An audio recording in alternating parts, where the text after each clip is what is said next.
Уже на протяжении 2 месяцев ведутся работы по расчистке воздушных линий Очимчира 220 киловольт и Тамыш 110 киловольт. Протяженность линии Очимчира 220 – 69 километров. На сегодняшний день уже расчищено 37 километров линии. Протяженность линии Тамыш 110 киловольт составляет 23 километра. Специалисты Черноморэнерго уже расчистили 18 из них. Воздушная линия 220 киловольт Очимчира – это вообще линия идет с подстанции Творчал-Грэс до Сухум 220. В данный момент расчистка произведена до реки Кодор от Творчал-Грэс.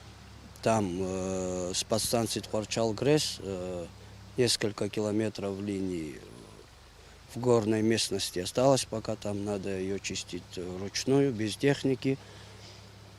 А вот с Очимчиры до Кодора техникой все почищено. Вообще надо производить такие работы каждый год, чтобы под линией все было чисто, чистое поле. Падение деревьев на линии электропередачи, обрыв проводов нередко становятся причиной прекращения электроснабжения потребителей.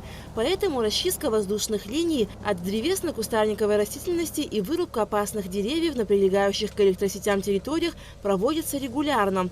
После расчистки линии Очимчира 220 киловольт и Тамыш 110 киловольт аналогичные работы будут проведены на высоковольтной линии Бзып 220, линия Кодор, Пшап, Гулрыбш. В Очимчире проводятся работы по замене линии электропередачи 10 тысяч вольт от подстанции Очимчира ПС-2 протяженностью 3,5 километра. Линия питает 17 трансформаторов. Ситуация раньше была, конечно, не очень хорошая, потому что те магистрали, которые были построены, давно устарели, это еще с коммунистических времен.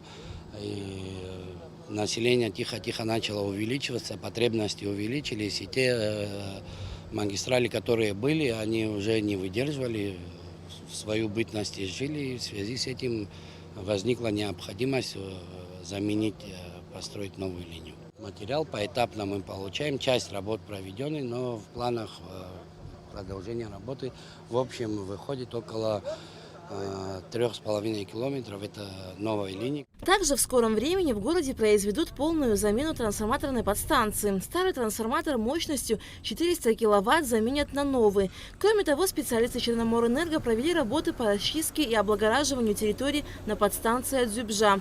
В планах здесь замена трансформаторов на более мощные. Аля Катрапшра, Мукамки, Абхазское телевидение.